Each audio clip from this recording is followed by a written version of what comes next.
Hello दोस्तों, हमारे channel में आपका स्वागत है। आप अगर हमारे चैनल में नए हैं तो लाइक सब्सक्राइब शेयर जरूर करें, धन्यवाद।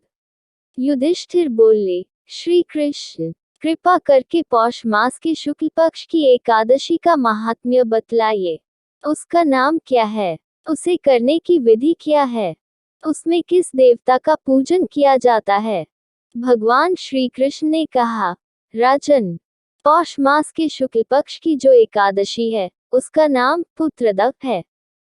पुत्रदा एकादशी को नाम मंत्रों का उच्चारण करके फलों के द्वारा श्रीहरि का पूजन करे। नारियल के फल, सुपारी, बिजौरा नींबू, जमीरा नींबू, अनार, सुंदर आंवला, लौंग, बेर तथा विशेषत आम के फलों से देवदेवेश्वर श्रीहरि की पूजा करनी चाहिए। इसी प्रकार धूप दीप से भी भगवान की अर्चना करे। पुत्रदा एकादशी को विशेष रूप से दीपदान करने का विधान है। रात को वैष्णव पुरुषों के साथ जागरण करना चाहिए। जागरण करने वाले को जिस फल की प्राप्ति होती है वह हजारों वर्ष तक तपस्या करने से भी नहीं मिलता। यह सब पापों को हरने वाली उत्तम तिथि है।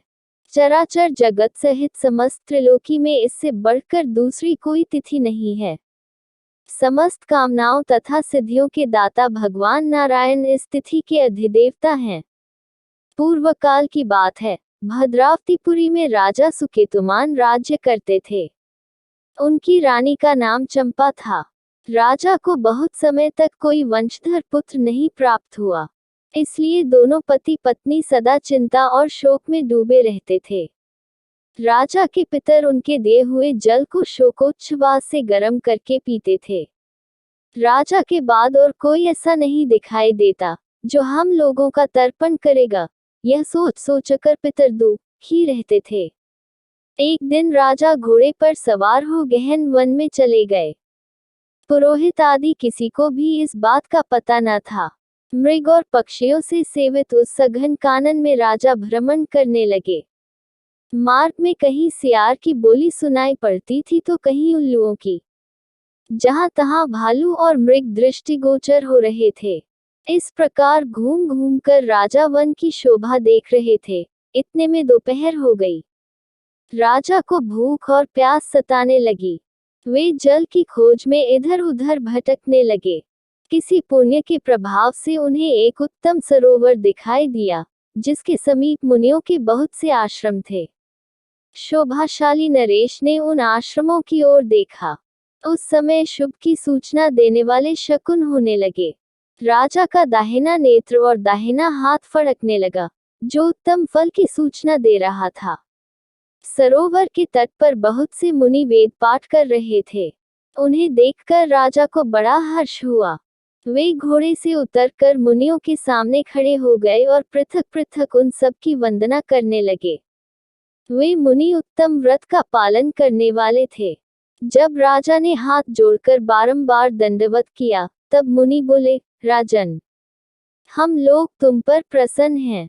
राजा बोले, आप लोग कौन हैं?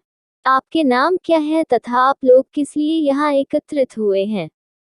कृपया यह सब बताइए। मुनि बोले, राजन, हम लोग विश्वदेव हैं। यहाँ स्नान के लिए आए हैं। माघ मास निकट आया है।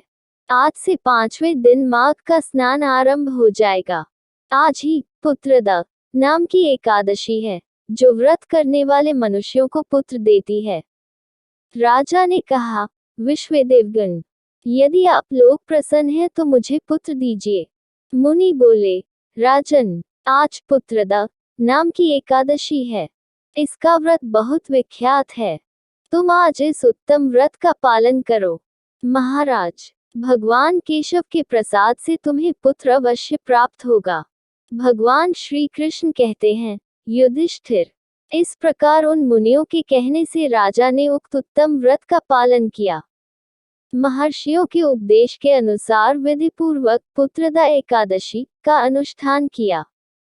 फिर द्वादशी को पारण करके मुनियों के चरणों में बारंबार मस्तक झुकाकर राजा अपने घर आए।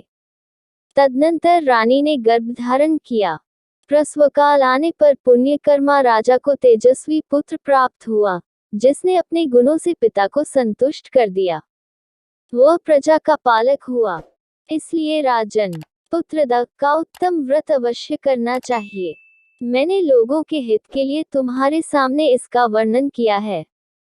जो मनुष्य एकाग्रचित होकर पुत्रदा एकादशी का व्रत करते हैं, वे इस लोक में पुत्र पाकर मृत्यु के पश्चात स्वर्गगामी होते हैं। इस महात्म्य को पढ़ने और सुनने से अग्निष्टोम यज्ञ का फल मिलता है।